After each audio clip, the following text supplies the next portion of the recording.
If you're a South African musician and your music is being streamed on Spotify, then this video may be of interest to you. You may have heard Spotify is considering only paying out songs that have reached more than 1,000 streams.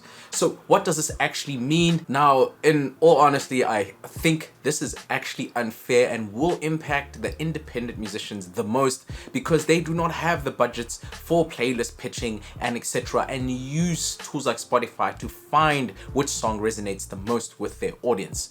But irrespective of how I feel, this is what I think musicians should consider when approaching things like these kind of changes. One of the reasons I'm actually concerned about this policy change is that now they say 1,000 streams, but they could easily do the same in the next year and say, okay, we're going to change it to 2,000, and then the next year change it to 5,000.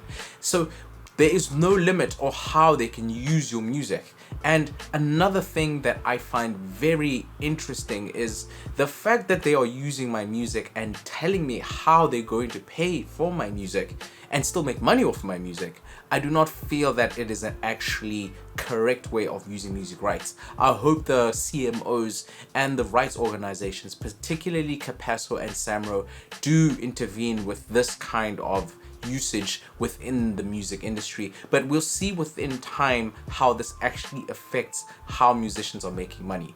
On the flip side, the people that are making more than 1,000 streams will most likely end up getting more streams, but that is hearsay and it's not set in stone, so we do not know how this will impact us as independent musicians.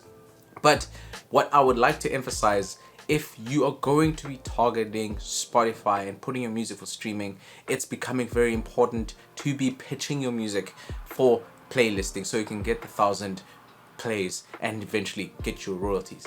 One of the tools that I use to do this is groover.co. I will leave an affiliate link in the description below where you get a 7% discount to use the tool that I used. Another tool that I know works is Playlist Push. I haven't used it in a long time, but I know this is a tool musicians do use, and you could also use Submit Hub if the budget is a little low. Playlist Push is a little more expensive, but if you're on the lower end of the budget, then consider Groover and do consider Submit Hub. Overall, I think this is really a kick in the teeth for the independent musicians because now we actually have to continuously and put effort in to get money that is actually ours back into our pockets. But we'll see how it unfolds, and there is a lot of reaction from the bigger superstars. I know Curtis King has made a video where he's basically boycotting Spotify.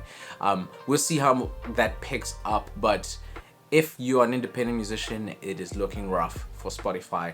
But I highly suggest that if you do use these streaming platforms, switch over to things such as Tidal because the audio quality is better, and Apple Music, so you can get a little bit more bang for buck and you don't have that threshold. But I hope the other streaming platforms do not follow suit and do such dubious things with our royalties. But anyway, if you want to know how many streams you need to make 1,000 Rand, watch this video.